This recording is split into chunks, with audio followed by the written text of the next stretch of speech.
Part 1. Laying Plans. Sun Tzu said, "The art of war is of vital importance to the state. It is a matter of life and death, a road either to safety or to ruin. Hence it is a subject of inquiry which can on no account be neglected. The art of war, then, is governed by 5 constant factors, to be taken into account in one's deliberations when seeking to determine the conditions obtaining in the field. These are 1. The moral law, 2. Heaven, 3. Earth, 4. The commander, 5. Method and discipline. The moral law causes the people to be in complete accord with their ruler, so that they will follow him regardless of their lives, undismayed by any danger. Heaven signifies night and day, cold and heat, times and seasons. Earth comprises distances, great and small, danger and security, open ground and narrow passes, the chances of life and death. The commander stands for the virtues of wisdom, sincerity, benevolence, courage, and strictness. By method and discipline are to be understood the marshalling of the army in its proper subdivisions, the graduations of rank among the officers, the maintenance of roads by which supplies may reach the army, and the control of military expenditure. These 5 heads should be familiar to every general. He who knows them will be victorious. He who knows them not will fail. Therefore, in your deliberations, when seeking to determine the military conditions, let them be made the basis of a comparison in this wise. 1. Which of the 2 sovereigns is imbued with the moral law? 2. Which of the 2 generals has most ability? 3. With whom lie the advantages derived from heaven and earth? 4. On which side is discipline most rigorously enforced? 5. Which army is stronger? 6. On which side are officers and men more highly trained? 7. In which army is there the greater constancy both in reward and punishment? By means of these 7 considerations I can forecast victory or defeat. The general that hearkens to my counsel and acts upon it will conquer. Let such a one be retained in command. The general that hearkens not to my counsel nor acts upon it will suffer defeat. Let such a one be dismissed. While heeding the profit of my counsel, avail yourself also of any helpful circumstances over and beyond the ordinary rules. According as circumstances are favorable, one should modify one's plans. All warfare is based on deception. Hence, when able to attack, we must seem unable. When using our forces, we must seem inactive. When we are near, we must make the enemy believe we are far away. When far away, we must make him believe we are near. Hold out baits to entice the enemy. Feign disorder and crush him. If he is secure at all points, be prepared for him. If he is in superior strength, evade him. If your opponent is of choleric temper, seek to irritate him. Pretend to be weak, that he may grow arrogant. If he is taking his ease, give him no rest. If his forces are united, separate them. Attack him where he is unprepared. Appear where you are not expected. These military devices, leading to victory, must not be divulged beforehand. Now the general who wins a battle makes many calculations in his temple ere the battle is fought. The general who loses a battle makes but few calculations beforehand. Thus do many calculations lead to victory, and few calculations to defeat. How much more no calculation at all? It is by attention to this point that I can foresee who is likely to win or lose. End of Part 1. Part 2. Waging War. Sun Tzu said, "In the operations of war, where there are in the field 1,000 swift chariots, as many heavy chariots, and 100,000 mail-clad soldiers, with provisions enough to carry them 1,000 li, the expenditure at home and at the front, including entertainment of guests, small items such as glue and paint, and sums spent on chariots and armour, will reach the total of 1,000 ounces of silver per day. Such is the cost of raising an army of 100,000 men. When you engage in actual fighting, if victory is long in coming, then men's weapons will grow dull and their ardor will be damped. If you lay siege to a town, you will exhaust your strength. Again, if the campaign is protracted, the resources of the state will not be equal to the strain. Now, when your weapons are dulled, your ardor damped, your strength exhausted, and your treasure spent, other chieftains will spring up to take advantage of your extremity. Then no man, however wise, will be able to avert the consequences that must ensue. Thus, though we have heard of stupid haste in war, cleverness has never been seen associated with long delays. There is no instance of a country having benefited from prolonged warfare. It is only one who is thoroughly acquainted with the evils of war that can thoroughly understand the profitable way of carrying it on. The skilful soldier does not raise a second levy. Neither are his supply wagons loaded more than twice.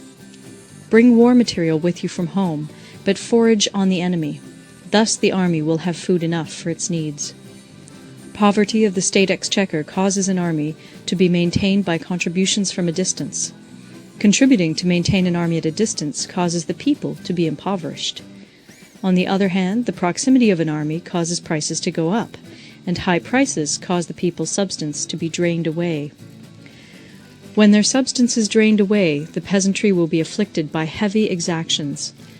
With this loss of substance and exhaustion of strength, the homes of the people will be stripped bare, and 3/10 of their income will be dissipated, while government expenses for broken chariots, worn-out horses, breastplates and helmets, bows and arrows, spears and shields, protective mantles, draught oxen, and heavy wagons will amount to 4/10 of its total revenue.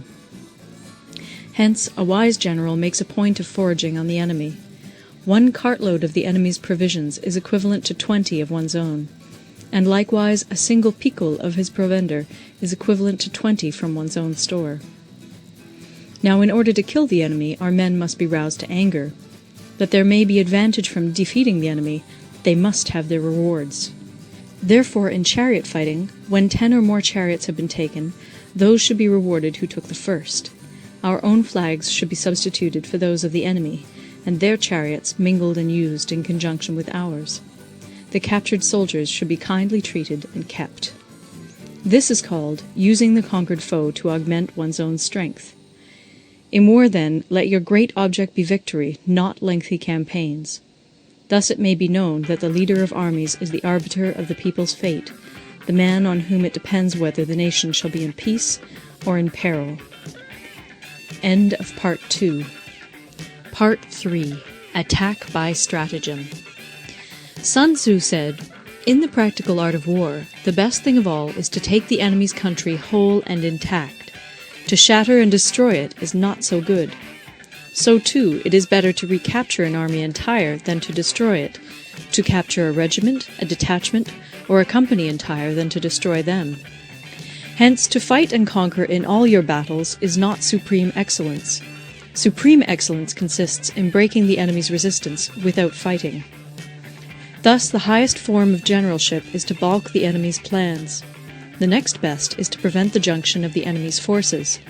The next in order is to attack the enemy's army in the field. And the worst policy of all is to besiege walled cities. The rule is not to besiege walled cities if it can possibly be avoided.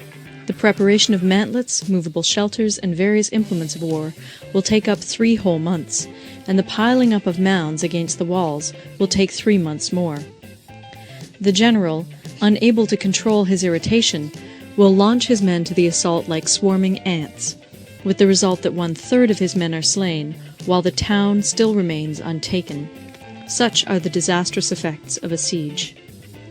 Therefore the skilful leader subdues the enemy's troops without any fighting. He captures their cities without laying siege to them. He overthrows their kingdom without lengthy operations in the field. With his forces intact, he will dispute the mastery of the empire, and thus, without losing a man, his triumph will be complete. This is the method of attacking by stratagem. It is the rule in war, if our forces are 10 to the enemy's 1, to surround him; if 5 to 1, to attack him; if twice as numerous, to divide our army into 2. If equally matched, we can offer battle; if slightly inferior in numbers, we can avoid the enemy; If quite unequal in every way, we can flee from him. Hence, though an obstinate fight may be made by a small force, in the end it must be captured by the larger force. Now the general is the bulwark of the state. If the bulwark is complete at all points, the state will be strong. If the bulwark is defective, the state will be weak. There are 3 ways in which a ruler can bring misfortune upon his army. 1. By commanding the army to advance or to retreat, being ignorant of the fact that it cannot obey. This is called hobbling the army. 2. By attempting to govern an army in the same way as he administers a kingdom, being ignorant of the conditions which obtain in an army. This causes restlessness in the soldiers' minds. 3. By employing the officers of his army without discrimination through ignorance of the military principle of adaptation to circumstances. This shakes the confidence of the soldiers. But when the army is restless and distrustful, trouble is sure to come from the other feudal princes. This is simply bringing anarchy into the army and flinging victory away. Thus we may know that there are 5 essentials for victory. 1. He will win who knows when to fight and when not to fight. 2. He will win who knows how to handle both superior and inferior forces. 3. He will win whose army is animated by the same spirit throughout all its ranks. 4. He will win who, prepared himself, waits to take the enemy unprepared. 5. He will win who has military capacity and is not interfered with by the sovereign. Hence the saying, if you know the enemy and know yourself, you need not fear the result of 100 battles. If you know yourself, but not the enemy, for every victory gained you will also suffer a defeat. If you know neither the enemy nor yourself, you will succumb in every battle. End of Part 3. Part 4. Tactical Dispositions. Sun Tzu said, "The good fighters of old first put themselves beyond the possibility of defeat, and then waited for an opportunity of defeating the enemy. To secure ourselves against defeat lies in our own hands, but the opportunity of defeating the enemy is provided by the enemy himself. Thus the good fighter is able to secure himself against defeat, but cannot make certain of defeating the enemy. Hence the saying, one may know how to conquer without being able to do it." Security against defeat implies defensive tactics. Ability to defeat the enemy means taking the offensive. Standing on the defensive indicates insufficient strength. Attacking, a superabundance of strength. The general who is skilled in defense hides in the most secret recesses of the earth. He who is skilled in attack flashes forth from the topmost heights of heaven. Thus, on the one hand, we have ability to protect ourselves, on the other, a victory that is complete. To see victory only when it is within the ken of the common herd is not the acme of excellence.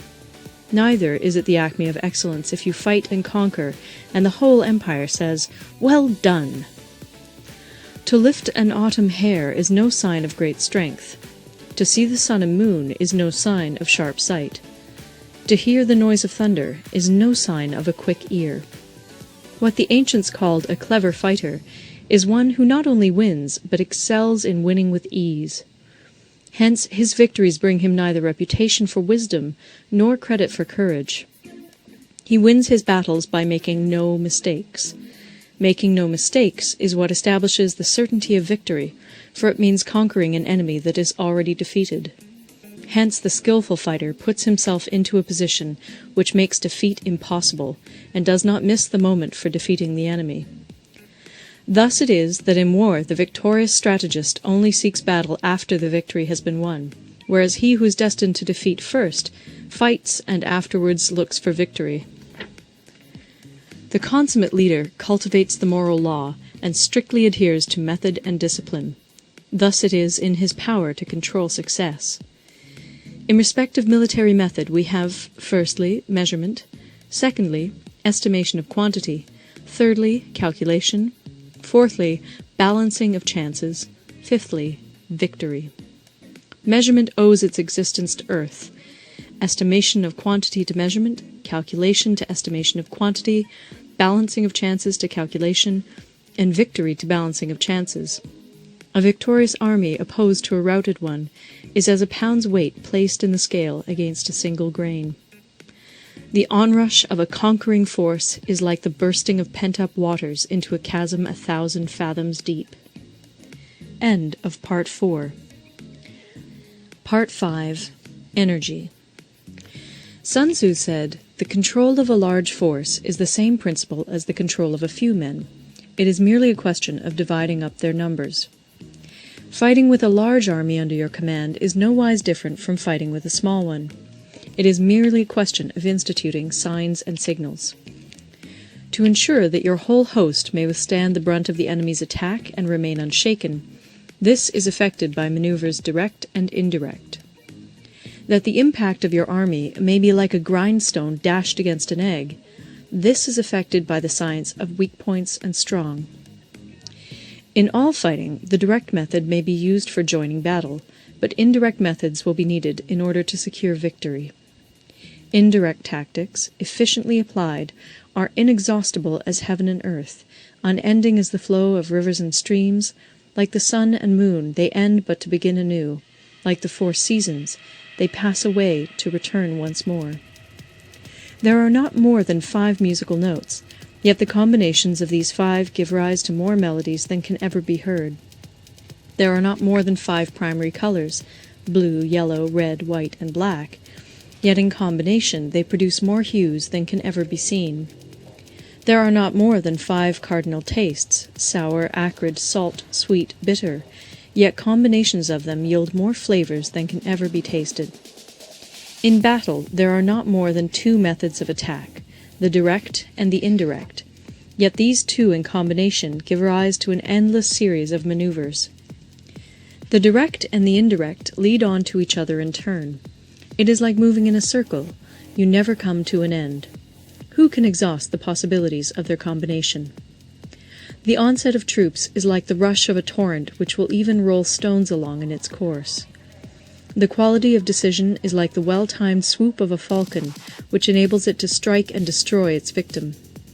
Therefore, the good fighter will be terrible in his onset and prompt in his decision. Energy may be likened to the bending of a crossbow, decision to the releasing of a trigger. Amid the turmoil and tumult of battle, there may be seeming disorder, and yet no real disorder at all. Amid confusion and chaos, your array may be without head or tail, yet it will be proof against defeat. Simulated disorder postulates perfect discipline. Simulated fear postulates courage. Simulated weakness postulates strength. Hiding order beneath the cloak of disorder is simply a question of subdivision. Concealing courage under their show of timidity presupposes a fund of latent energy. Masking strength with weakness is to be effected by tactical dispositions. Thus, one who is skillful at keeping the enemy on the move maintains deceitful appearances, according to which the enemy will act. He sacrifices something that the enemy may snatch at it. By holding out baits, he keeps him on the march. Then, with a body of picked men, he lies in wait for him. The clever combatant looks to the effect of combined energy, and does not require too much from individuals. Hence his ability to pick out the right men and utilize combined energy. When he utilizes combined energy, his fighting men become as it were like unto rolling logs or stones, for it is the nature of a log or stone to remain motionless on level ground, and to move when on a slope. If four-cornered, to come to a standstill, but if round-shaped, to go rolling down. Thus the energy developed by good fighting men is as the momentum of a round stone rolled down a mountain thousands of feet in height. So much on the subject of energy. End of Part 5. Part 6. Weak Points and Strong. Sun Tzu said, "Whoever is first in the field and awaits the coming of the enemy will be fresh for the fight. Whoever is second in the field and has to hasten to battle will arrive exhausted." Therefore, the clever combatant imposes his will on the enemy, but does not allow the enemy's will to be imposed on him. By holding out advantages to him, he can cause the enemy to approach of his own accord, or, by inflicting damage, he can make it impossible for the enemy to draw near. If the enemy is taking his ease, he can harass him. If well supplied with food, he can starve him out. If quietly encamped, he can force him to move.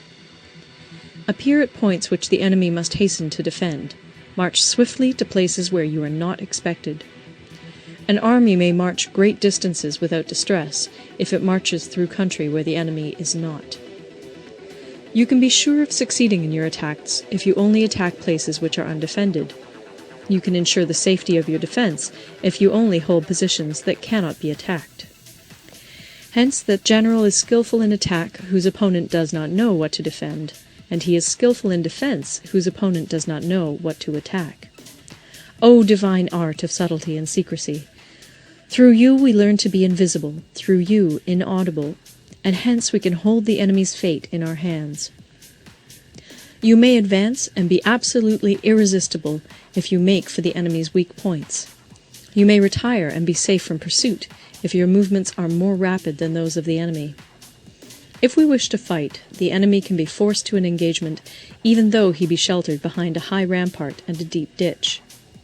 All we need do is attack some other place that he will be obliged to relieve.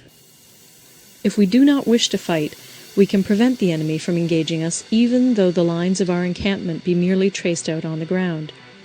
All we need do is throw something odd and unaccountable in his way. By discovering the enemy's dispositions and remaining invisible ourselves, we can keep our forces concentrated while the enemy's must be divided. We can form a single united body while the enemy must split up into fractions. Hence there will be a whole pitted against separate parts of a whole, which means that we shall be many to the enemy's few. And if we are able thus to attack an inferior force with a superior one, our opponents will be in dire straits. The spot where we intend to fight must not be made known, for then the enemy will have to prepare against a possible attack at several different points.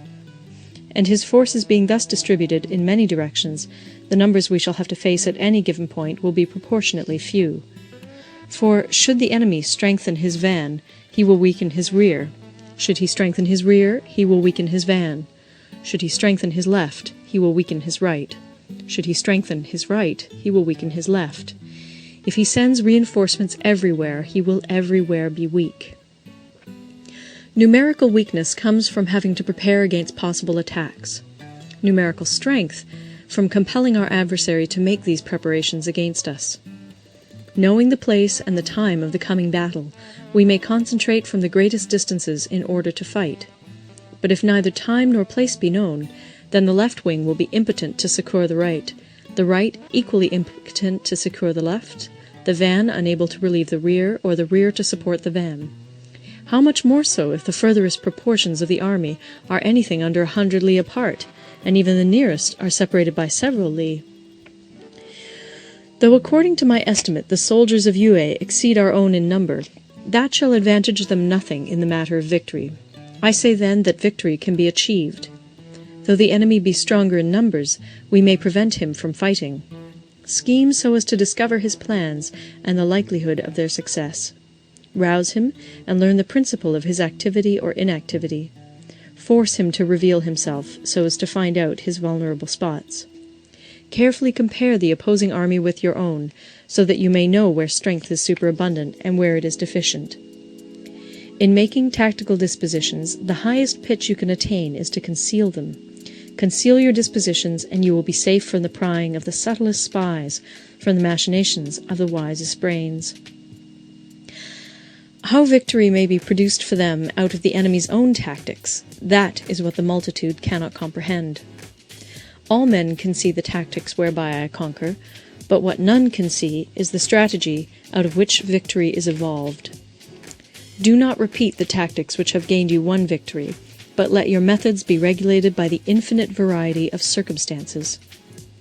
Military tactics are like unto water, for water in its natural course runs away from high places and hastens downwards. So in war, the way is to avoid what is strong and to strike at what is weak. Water shapes its course according to the nature of the ground over which it flows. The soldier works out his victory in relation to the foe whom he is facing. Therefore, just as water retains no constant shape, in warfare there are no constant conditions. He who can modify his tactics in relation to his opponent and thereby succeed in winning may be called a heaven-born captain. The 5 elements, water, fire, wood, metal, earth, are not always equally predominant. The 4 seasons make way for each other in turn. There are short days and long. The moon has its periods of waning and waxing. End of Part 6. Part 7. Maneuvering. Sun Tzu said, "In war, the general receives his commands from the sovereign. Having collected an army and concentrated his forces, he must blend and harmonize the different elements thereof before pitching his camp. After that comes tactical maneuvering, than which there is nothing more difficult. The difficulty of tactical maneuvering consists in turning the devious into the direct, and misfortune into gain. Thus, to take a long and circuitous route, after enticing the enemy out of the way, and those starting after him, to contrive to reach the goal before him, shows knowledge of the artifice of deviation. Maneuvering with an army is advantageous, with an undisciplined multitude most dangerous. If you set a fully equipped army in march in order to snatch an advantage, the chances are that you will be too late. On the other hand, to detach a flying column for the purpose involves the sacrifice of its baggage and stores. Thus, if you order your men to roll up their buff coats and make forced marches without halting day or night, covering double the usual distance at a stretch, doing 100 li in order to wrest an advantage, the leaders of all your 3 divisions will fall into the hands of the enemy. The stronger men will be in front, the jaded ones will fall behind, and on this plan only 1/10 of your army will reach its destination. If you march 50 li in order to outmaneuver the enemy, you will lose the leader of your 1st division, and only half your force will reach the goal. If you march 30 li with the same object, 2/3 of your army will arrive. We may take it then that an army without its baggage train is lost. Without provisions, it is lost. Without bases of supply, it is lost. We cannot enter into alliances until we are acquainted with the designs of our neighbors. We are not fit to lead an army on the march unless we are familiar with the face of the country, its mountains and forests, its pitfalls and precipices, its marshes and swamps. We shall be unable to turn natural advantage to account unless we make use of local guides. In war, practice dissimulation and you will succeed. Whether to concentrate or to divide your troops must be decided by circumstances.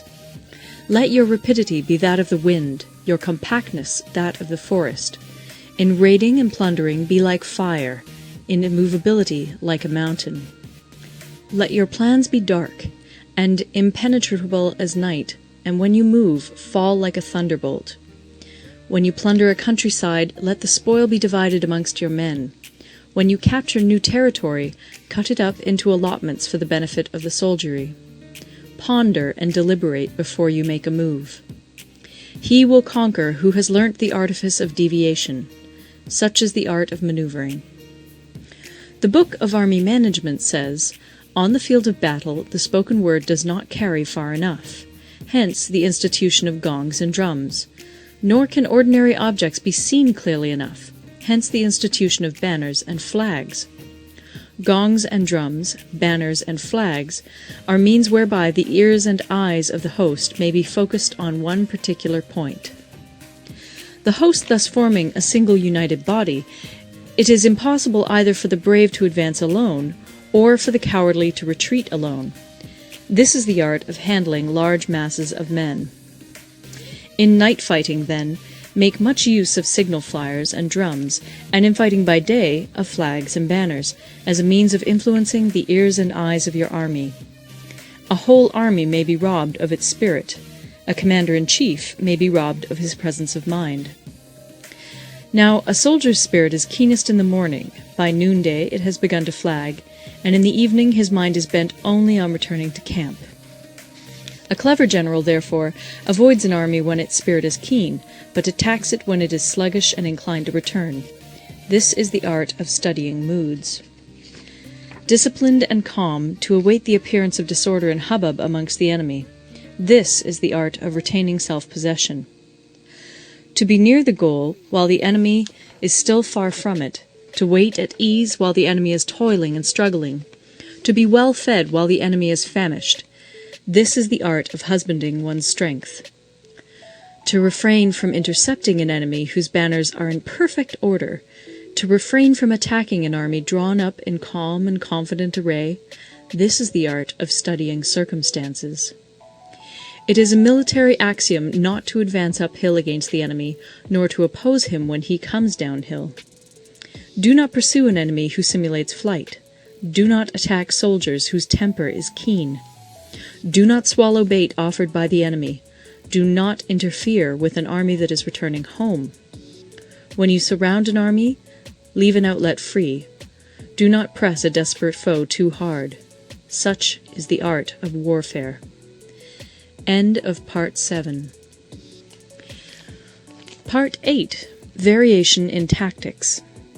Sun Tzu said, "In war, the general receives his commands from the sovereign, collects his army, and concentrates his forces.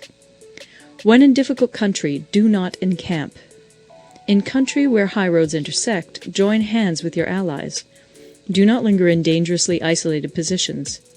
In hemmed-in situations, you must resort to stratagem. In desperate position, you must fight. There are roads which must not be followed, armies which must not be attacked, towns which must not be besieged, positions which must not be contested, commands of the sovereign which must not be obeyed." The general who thoroughly understands the advantages that accompany variation of tactics knows how to handle his troops. The general who does not understand these may be well acquainted with the configuration of the country, yet he will not be able to turn his knowledge to practical account. So, the student of war who is unversed in the art of war of varying his plans, even though he be acquainted with the 5 advantages, will fail to make the best use of his men. Hence, in the wise leader's plans, considerations of advantage and of disadvantage will be blended together. If our expectation of advantage be tempered in this way, we may succeed in accomplishing the essential part of our schemes. If, on the other hand, in the midst of difficulties we are always ready to seize an advantage, we may extricate ourselves from misfortune.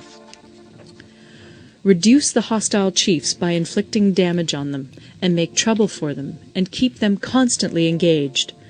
Hold out specious allurements, and make them rush to any given point. The art of war teaches us to rely not on the likelihood of the enemy's not coming, but on our own readiness to receive him, not on the chance of his not attacking, but rather on the fact that we have made our position unassailable. There are 5 dangerous faults which may affect a general. 1.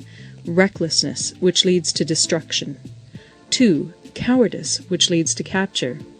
3. A hasty temper, which can be provoked by insults. 4. A delicacy of honor, which is sensitive to shame. 5. Over-solicitude for his men, which exposes him to worry and trouble. These are the 5 besetting sins of a general, ruinous to the conduct of war.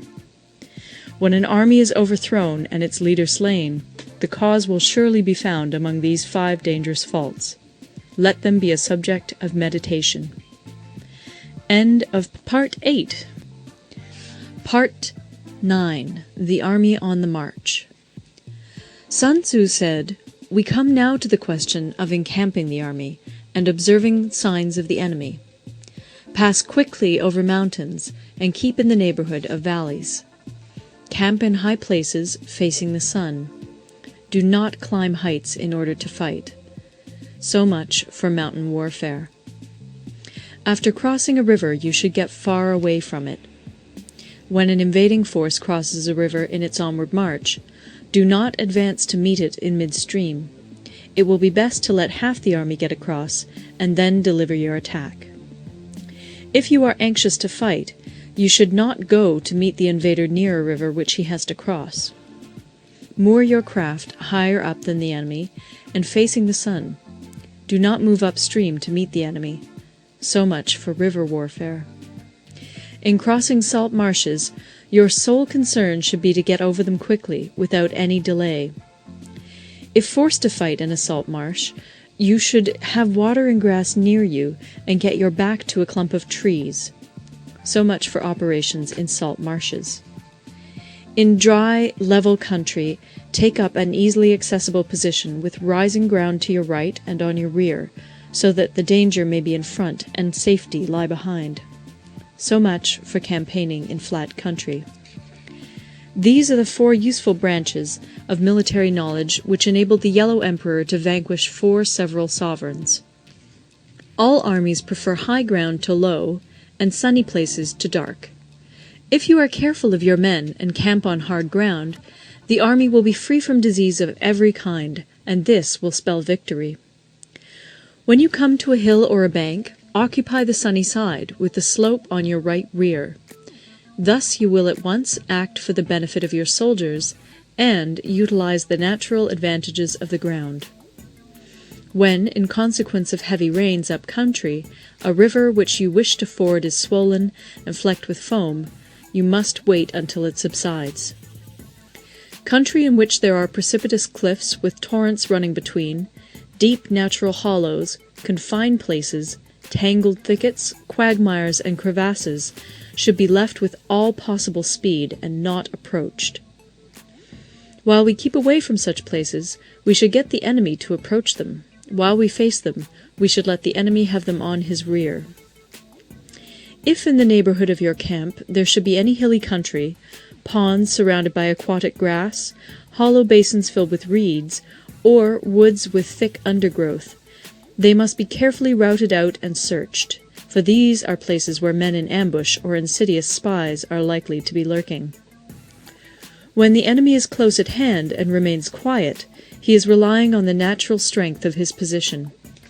When he keeps aloof and tries to provoke a battle, he is anxious for the other side to advance.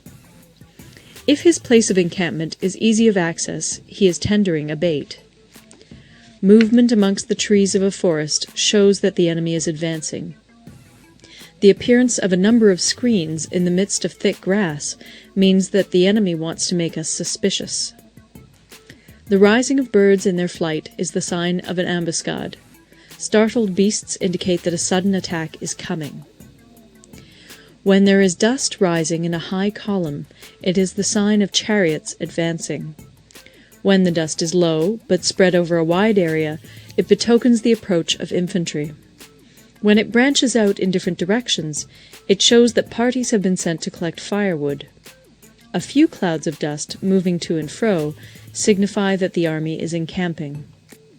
Humble words and increased preparations are signs that the enemy is about to advance. Violent language and driving forward as if to the attack are signs that he will retreat. When the light chariots come out first and take up a position on the wings, it is a sign that the enemy is forming for battle.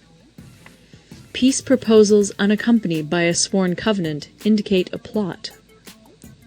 When there is much running about, and the soldiers fall into rank, it means that the critical moment has come. When some are seen advancing and some retreating, it is a lure. When the soldiers stand leaning on their spears, they are faint from want of food. If those who are sent to draw water begin by drinking themselves, the army is suffering from thirst. If the enemy sees an advantage to be gained and makes no effort to secure it, the soldiers are exhausted. If birds gather on any spot, it is unoccupied. Clamor by night betokens nervousness.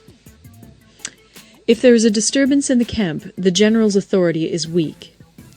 If the banners and flags are shifted about, sedition is afoot. If the officers are angry, it means that the men are weary. When an army feeds its horses with grain and kills its cattle for food, and when the men do not hang their cooking pots over the campfires, showing that they will not return to their tents, you may know that they are determined to fight to the death. The sight of men whispering together in small knots, or speaking in subdued tones, points to disaffection amongst the rank and file. Too frequent rewards signify that the enemy is at the end of his resources. Too many punishments betray a condition of dire distress. To begin by bluster, but afterwards to take fright at the enemy's numbers, shows a supreme lack of intelligence. When envoys are sent with compliments in their mouths, It is a sign that the enemy wishes for a truce. If the enemy's troops march up angrily and remain facing ours for a long time without either joining battle or taking themselves off again, the situation is one that demands great vigilance and circumspection. If our troops are no more in number than the enemy, that is amply sufficient. It only means that no direct attack can be made. What we can do is simply to concentrate all our available strength, keep a close watch on the enemy, and obtain reinforcements. He who exercises no forethought, but makes light of his opponents, is sure to be captured by them. If soldiers are punished before they have grown attached to you, they will not prove submissive. And, unless submissive, they will be practically useless. If, when the soldiers have become attached to you, punishments are not enforced, they will still be useless. Therefore, soldiers must be treated in the first instance with humanity, but kept under control by means of iron discipline. This is a certain road to victory. If, in training soldiers, commands are habitually enforced, the army will be well disciplined. If not, its discipline will be bad. If a general shows confidence in his men, but always insists on his orders being obeyed, the gain will be mutual. End of Part 9. Part 10. Terrain. Sun Tzu said, we may distinguish 6 kinds of terrain, to wit, 1. Accessible ground, 2. Entangling ground, 3. Temporizing ground, 4. Narrow passes, 5. Precipitous heights, 6. Positions at a great distance from the enemy. Ground which can be freely traversed by both sides is called accessible. With regard to ground of this nature, be before the enemy in occupying the raised and sunny spots, and carefully guard your line of supplies. Then you will be able to fight with advantage. Ground which can be abandoned but is hard to reoccupy is called entangling. From a position of this sort, if the enemy is unprepared, you may sally forth and defeat him. But if the enemy is prepared for your coming, and you fail to defeat him, then, return being impossible, disaster will ensue. When the position is such that neither side will gain by making the first move, it is called temporizing ground. In a position of this sort, even though the enemy should offer us an attractive bait, it will be advisable not to stir forth, but rather to retreat, thus enticing the enemy in his turn. Then, when part of his army has come out, we may deliver our attack with advantage. With regard to narrow passes, if you can occupy them first, let them be strongly garrisoned and await the advent of the enemy. Should the army forestall you in occupying a pass, do not go after him if the pass is fully garrisoned, but only if it is weakly garrisoned. With regard to precipitous heights, if you are beforehand with your adversary, you should occupy the raised and sunny spots, and there wait for him to come up. If the enemy has occupied them before you, do not follow him, but retreat, and try to entice him away. If you are situated at a great distance from the enemy, and the strength of the two armies is equal, it is not easy to provoke a battle, and fighting will be to your disadvantage. These 6 are the principles connected with earth. The general who's attained a responsible post must be careful to study them.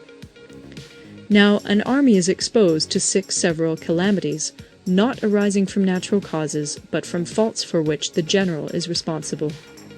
These are 1. Flight, 2. Insubordination, 3. Collapse, 4. Ruin, 5. Disorganization, 6. Rout. Other conditions being equal, if one force is hurled against another 10 times its size, the result will be the flight of the former. When the common soldiers are too strong and their officers too weak, the result is insubordination. When the officers are too strong and the common soldiers too weak, the result is collapse. When the higher officers are angry and insubordinate, and on meeting the enemy give battle on their own account from a feeling of resentment, before the commander-in-chief can tell whether or not he is in a position to fight, the result is ruin. When the general is weak and without authority, when his orders are not clear and distinct, when there are no fixed duties assigned to officers and men, and the ranks are formed in a slovenly, haphazard manner, the result is utter disorganization. When a general, unable to estimate the enemy's strength, allows an inferior force to engage a larger one, or hurls a weak detachment against a powerful one, and neglects to place picked soldiers in the front rank, the result must be rout. These are 6 ways of courting defeat, which must be carefully noted by the general who has attained a responsible post. The natural formation of the country is the soldier's best ally, but a power of estimating the adversary, of controlling the forces of victory, and of shrewdly calculating difficulties, dangers, and distances, constitutes the test of a great general. He who knows these things, and in fighting puts his knowledge into practice, will win his battles. He who knows them not, nor practices them, will surely be defeated. If fighting is sure to result in victory, then you must fight, even though the ruler forbid it. If fighting will not result in victory, then you must not fight even at the ruler's bidding. The general who advances without coveting fame, and retreats without fearing disgrace, whose only thought is to protect his country and do good service for his sovereign, is the jewel of the kingdom. Regard your soldiers as your children, and they will follow you into the deepest valleys. Look upon them as your own beloved sons, and they will stand by you even unto death. If, however, you are indulgent, but unable to make your authority felt, kind-hearted, but unable to enforce your commands, and incapable, moreover, of quelling disorder, then your soldiers must be likened to spoilt children. They are useless for any practical purpose. If we know that our own men are in a condition to attack, but are unaware that the enemy is not open to attack, we have gone only halfway towards victory. If we know that the enemy is open to attack, but are unaware that our own men are not in a condition to attack, we have gone only halfway towards victory. If we know that the enemy is open to attack, and also know that our men are in a condition to attack, but are unaware that the nature of the ground makes fighting impracticable, we have still only gone halfway towards victory. Hence the experienced soldier, once in motion, is never bewildered. Once he has broken camp, he is never at a loss. Hence the saying, "If you know the enemy and know yourself, your victory will not stand in doubt. If you know heaven and know earth, you may make your victory complete." End of Part 10. Part 11. The 9 Situations. Sun Tzu said, "The art of war recognizes 9 varieties of ground. 1. Dispersive ground. 2. Facile ground. 3. Contentious ground. 4. Open ground. 5. Ground of intersecting highways. 6. Serious ground. 7. Difficult ground. 8. Hemmed-in ground. 9. Desperate ground. When a chieftain is fighting in his own territory, it is dispersive ground. When he has penetrated into hostile territory, but to no great distance, it is facile ground. Ground the possession of which imports great advantage to either side is contentious ground. Ground on which each side has liberty of movement is open ground.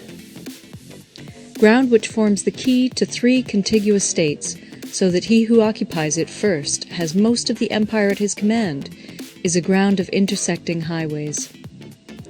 When an army has penetrated into the heart of a hostile country, leaving a number of fortified cities in its rear, it is serious ground.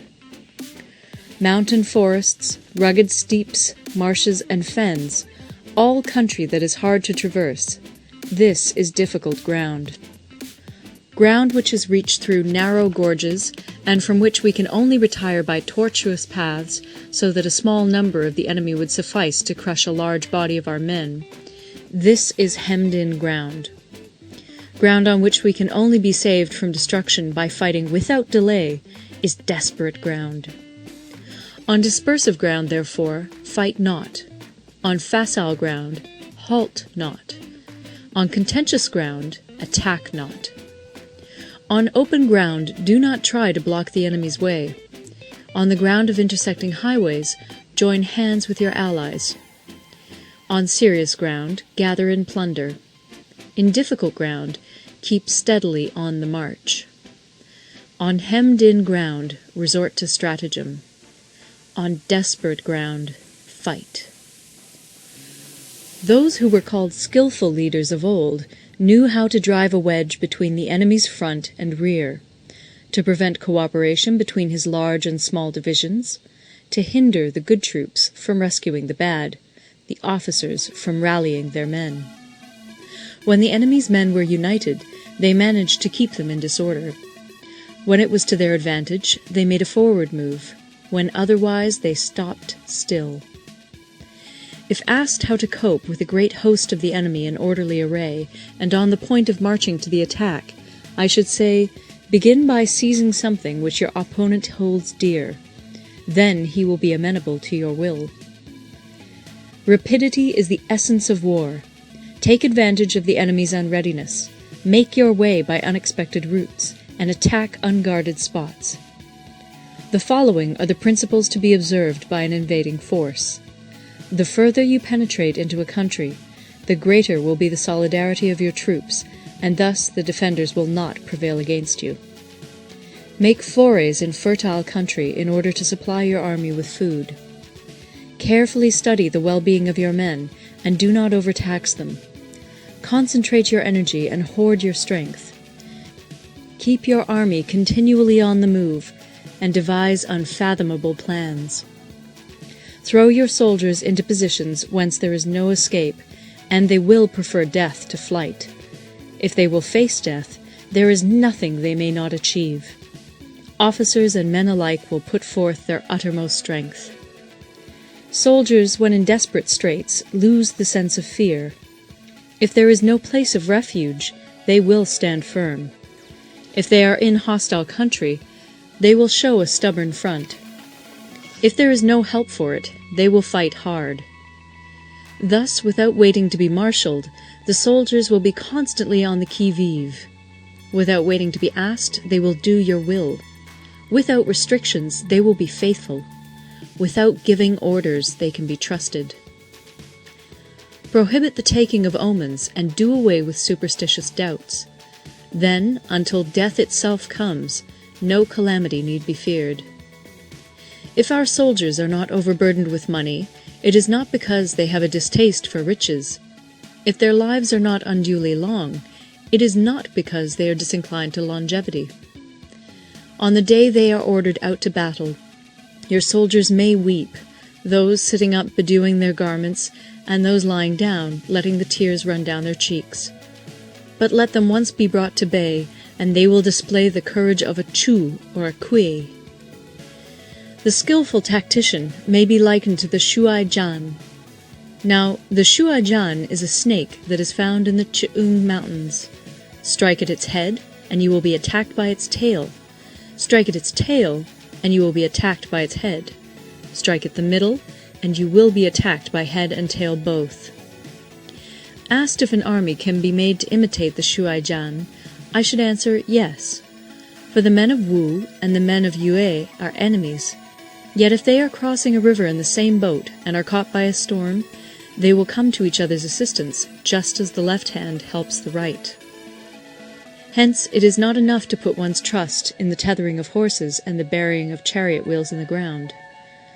The principle on which to manage an army is to set up one standard of courage, which all must reach. How to make the best of both strong and weak, that is a question involving the proper use of ground. Thus, the skillful general conducts his army just as though he were leading a single man, willy-nilly by the hand. It is the business of a general to be quiet, and thus ensure secrecy, upright and just, and thus maintain order. He must be able to mystify his officers and men by false reports and appearances, and thus keep them in total ignorance. By altering his arrangements and changing his plans, he keeps the enemy without definite knowledge. By shifting his camp and taking circuitous routes, He prevents the enemy from anticipating his purpose. At the critical moment, the leader of an army acts like one who has climbed up a height and then kicks away the ladder behind him. He carries his men deep into hostile territory before he shows his hand. He burns his boats and breaks his cooking pots. Like a shepherd driving a flock of sheep, he drives his men this way and that, and nothing knows whither he is going.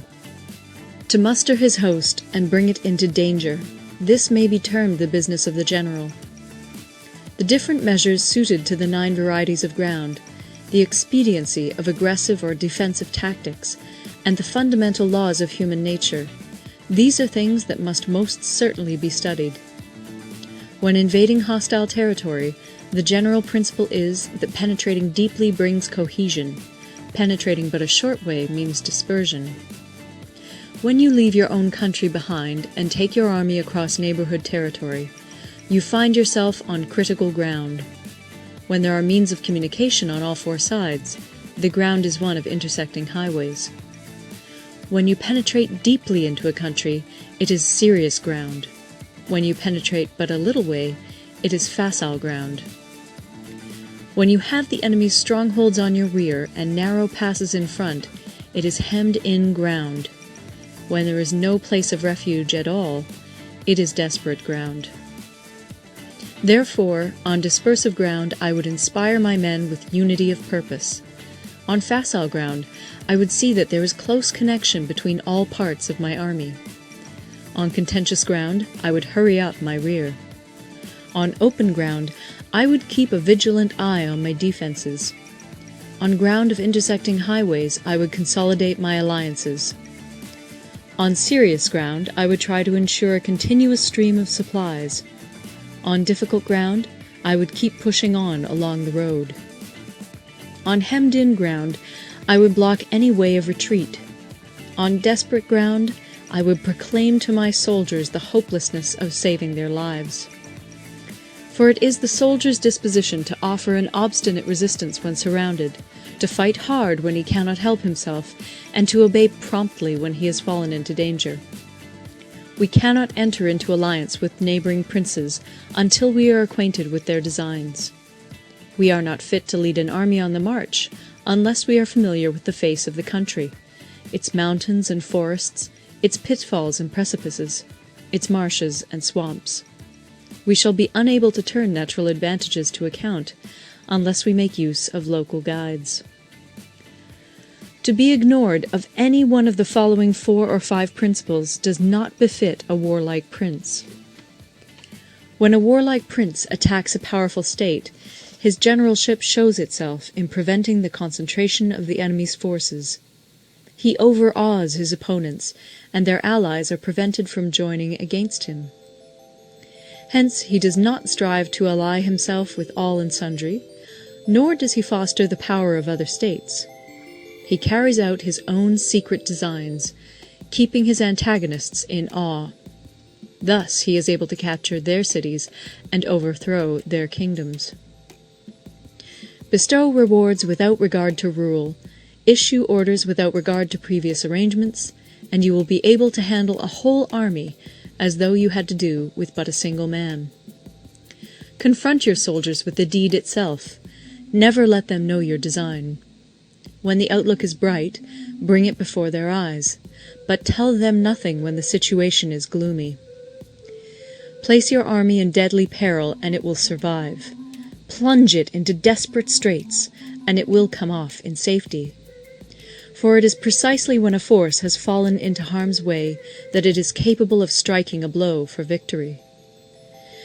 Success in warfare is gained by carefully accommodating ourselves to the enemy's purpose. By persistently hanging on the enemy's flank, we shall succeed in the long run in killing the commander-in-chief. This is called ability to accomplish a thing by sheer cunning. On the day that you take up your command, block the frontier passes, destroy the official tallies, and stop the passage of all emissaries. Be stern in the council chamber so that you may control the situation. If the enemy leaves the door open, you must rush in. Forestall your opponent by seizing what he holds dear, and subtly contrive to time his arrival on the ground. Walk in the path defined by rule, and accommodate yourself to the enemy until you can fight a decisive battle. At first, then, exhibit the coyness of a maiden, until the enemy gives you an opening.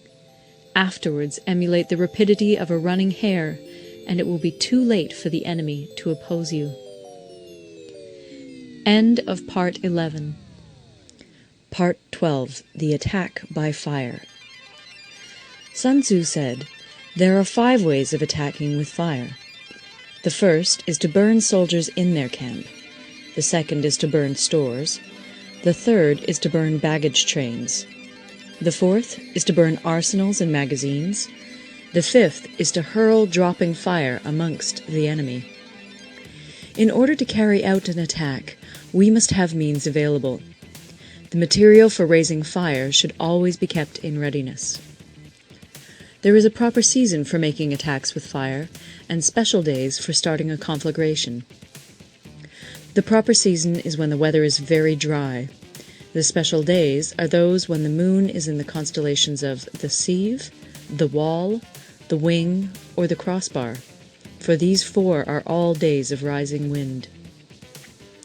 In attacking with fire, one should be prepared to meet 5 possible developments. 1. When fire breaks out inside to enemy's camp, respond at once with an attack from without. 2. If there is an outbreak of fire, but the enemy's soldiers remain quiet, bide your time and do not attack. 3. When the force of the flames has reached its height, follow it up with an attack, if that is practicable. If not, stay where you are. 4. If it is possible to make an assault with fire from without, do not wait for it to break out within, but deliver your attack at a favorable moment. 5. When you start a fire, be to windward of it. Do not attack from the leeward. A wind that rises in the daytime lasts long, but a night breeze soon falls. In every army, the 5 developments connected with fire must be known, the movements of the stars calculated, and a watch kept for the proper days. Hence, those who use fire as an aid to the attack show intelligence. Those who use water as an aid to the attack gain an accession of strength. By means of water, an enemy may be intercepted, but not robbed of all his belongings. Unhappy is the fate of one who tries to win his battles and succeed in his attacks without cultivating the spirit of enterprise, for the result is a waste of time and general stagnation. Hence the saying, "The enlightened ruler lays his plans well ahead. The good general cultivates his resources." Move not unless you see an advantage. Use not your troops unless there is something to be gained. Fight not unless the position is critical. No ruler should put troops into the field merely to gratify his own spleen. No general should fight a battle simply out of pique. If it is to your advantage, make a forward move. If not, stay where you are. Anger may in time change to gladness. Vexation may be succeeded by content. But a kingdom that has once been destroyed can never come again into being, nor can the dead ever be brought back to life. Hence the enlightened ruler is heedful, and the good general full of caution. This is the way to keep a country at peace and an army intact. End of Part 12. Part 13. The Use of Spies. Sun Tzu said, "Raising a host of 100,000 men and marching them great distances entails heavy loss on the people and a drain on the resources of the state. The daily expenditure will amount to 1,000 ounces of silver. There will be commotion at home and abroad, and men will drop down exhausted on the highways. As many as 700,000 families will be impeded in their labor. Hostile armies may feast each other for years, striving for the victory which is decided in a single day. This being so, to remain in ignorance of the enemy's conditions simply because one grudges the outlay of 100 ounces of silver in honors and emoluments is the height of inhumanity. One who acts thus is no leader of men, no present help to his sovereign, no master of victory. Thus, what enables the wise sovereign and the good general to strike and conquer and achieve things beyond the reach of ordinary men is foreknowledge. Now, this foreknowledge cannot be elicited from spirits. It cannot be obtained inductively from experience, nor by any deductive calculation. Knowledge of the enemy's dispositions can only be obtained from other men. Hence the use of spies, of whom there are 5 classes. 1. Local spies. 2. Inward spies. 3. Converted spies. 4. Doomed spies. 5. Surviving spies. When these 5 kinds of spy are all at work, none can discover the secret system. This is called divine manipulation of the threads. It is the sovereign's most precious faculty. Having local spies means employing the services of the inhabitants of a district. Having inward spies, making use of officials of the enemy. Having converted spies, getting hold of the enemy's spies and using them for our own purposes. Having doomed spies, doing certain things openly for purposes of deception, and allowing our spies to know of them and report them to the enemy. Surviving spies, finally, are those who bring back news from the enemy's camp. Hence it is that none in the whole army are more intimate relations to be maintained than with spies. None should be more liberally rewarded.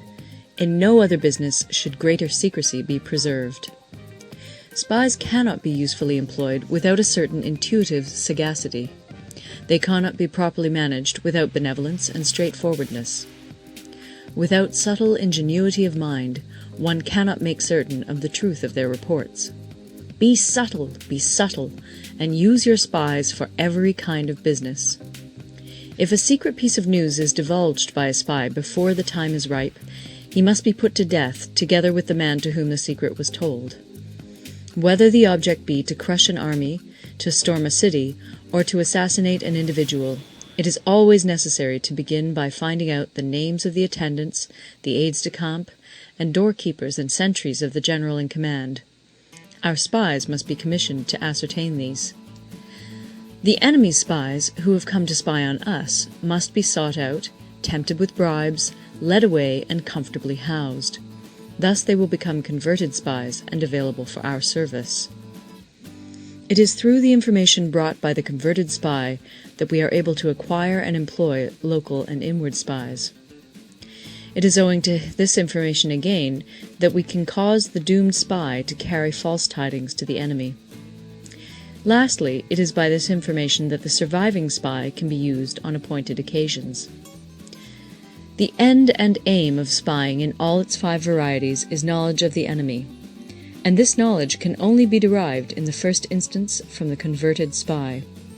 Hence it is essential that the converted spy be treated with the utmost liberality. Of old, the rise of the Yin dynasty was due to Yi Qi, who had served under the Xia. Likewise, the rise of the Chu dynasty was due to Liu Ya, who had served under the Yin. Hence, it is only the enlightened ruler and the wise general who will use the highest intelligence of the army for purposes of spying, and thereby they achieve great results. Spies are a most important element in water, because on them depends an army's ability to move. End of The Art of War. The Art of War by Sun Tzu, translated by Lionel Giles. Part 1. Laying Plans. Sun Tzu said, "The art of war is of vital importance to the state. It is a matter of life and death, a road either to safety or to ruin. Hence it is a subject of inquiry which can on no account be neglected. The art of war, then, is governed by 5 constant factors, to be taken into account in one's deliberations when seeking to determine the conditions obtaining in the field. These are 1. The moral law, 2. Heaven, 3. Earth, 4. The commander, 5. Method and discipline. The moral law causes the people to be in complete accord with their ruler, so that they will follow him regardless of their lives, undismayed by any danger. Heaven signifies night and day, cold and heat, times and seasons. Earth comprises distances, great and small, danger and security, open ground and narrow passes, the chances of life and death. The commander stands for the virtues of wisdom, sincerity, benevolence, courage, and strictness. By method and discipline are to be understood the marshalling of the army in its proper subdivisions, the graduations of rank among the officers, the maintenance of roads by which supplies may reach the army, and the control of military expenditure. These 5 heads should be familiar to every general. He who knows them will be victorious. He who knows them not will fail. Therefore, in your deliberations, when seeking to determine the military conditions, let them be made the basis of a comparison in this wise. 1. Which of the 2 sovereigns is imbued with the moral law? 2. Which of the 2 generals has most ability? 3. With whom lie the advantages derived from heaven and earth? 4. On which side is discipline most rigorously enforced? 5. Which army is stronger? 6. On which side are officers and men more highly trained? 7.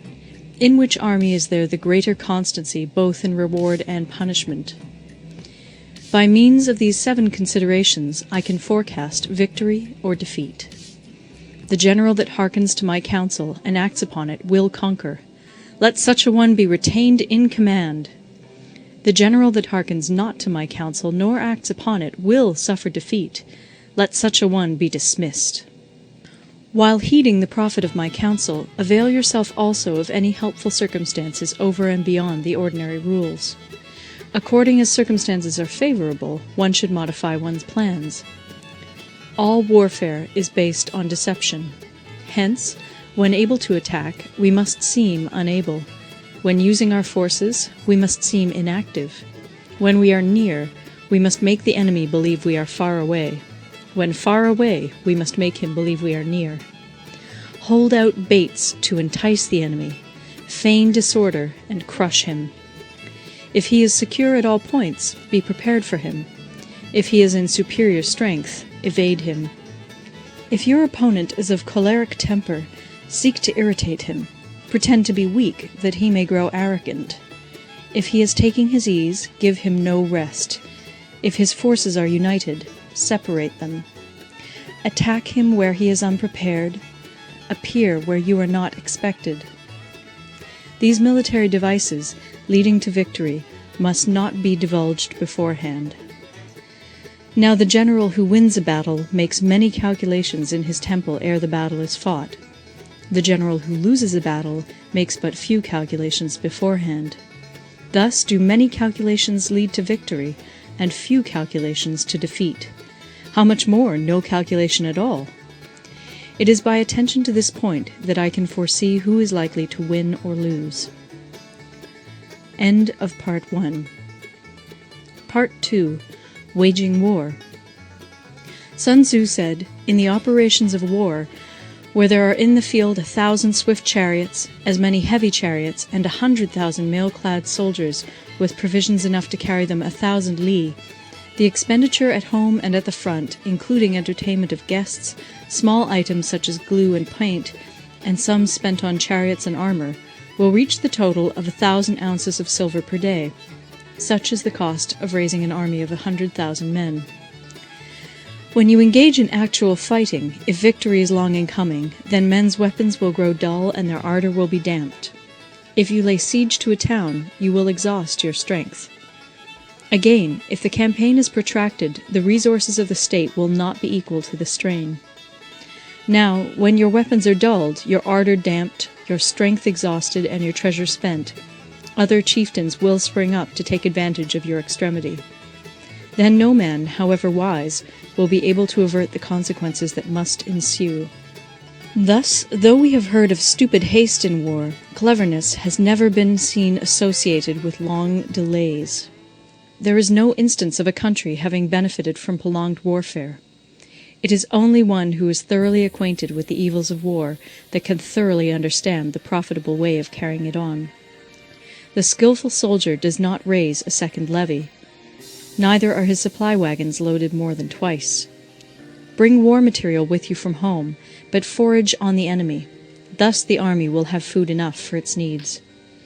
Poverty of the state exchequer causes an army to be maintained by contributions from a distance. Contributing to maintain an army at a distance causes the people to be impoverished. On the other hand, the proximity of an army causes prices to go up, and high prices cause the people's substance to be drained away. When their substance is drained away, the peasantry will be afflicted by heavy exactions. With this loss of substance and exhaustion of strength, the homes of the people will be stripped bare, and 3/10 of their income will be dissipated, while government expenses for broken chariots, worn-out horses, breastplates and helmets, bows and arrows, spears and shields, protective mantles, draft oxen, and heavy wagons will amount to 4/10 of its total revenue. Hence, a wise general makes a point of foraging on the enemy. 1 cartload of the enemy's provisions is equivalent to 20 of one's own, and likewise a single picul of his provender is equivalent to 20 from one's own store. Now, in order to kill the enemy, our men must be roused to anger.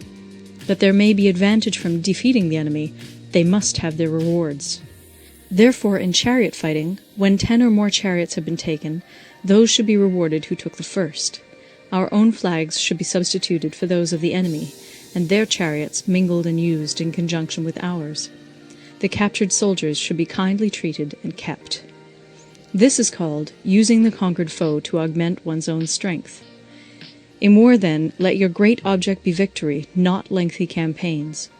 Thus it may be known that the leader of armies is the arbiter of the people's fate, the man on whom it depends whether the nation shall be in peace or in peril. End of Part 2. Part 3. Attack by Stratagem. Sun Tzu said, "In the practical art of war, the best thing of all is to take the enemy's country whole and intact. To shatter and destroy it is not so good. So, too, it is better to recapture an army entire than to destroy it, to capture a regiment, a detachment, or a company entire than to destroy them. Hence, to fight and conquer in all your battles is not supreme excellence. Supreme excellence consists in breaking the enemy's resistance without fighting. Thus, the highest form of generalship is to balk the enemy's plans. The next best is to prevent the junction of the enemy's forces. The next in order is to attack the enemy's army in the field. And the worst policy of all is to besiege walled cities. The rule is not to besiege walled cities if it can possibly be avoided. The preparation of mantlets, movable shelters, and various implements of war will take up 3 whole months, and the piling up of mounds against the walls will take 3 months more. The general, unable to control his irritation, will launch his men to the assault like swarming ants, with the result that 1/3 of his men are slain, while the town still remains untaken. Such are the disastrous effects of a siege. Therefore the skilful leader subdues the enemy's troops without any fighting. He captures their cities without laying siege to them. He overthrows their kingdom without lengthy operations in the field. With his forces intact, he will dispute the mastery of the empire, and thus, without losing a man, his triumph will be complete. This is the method of attacking by stratagem.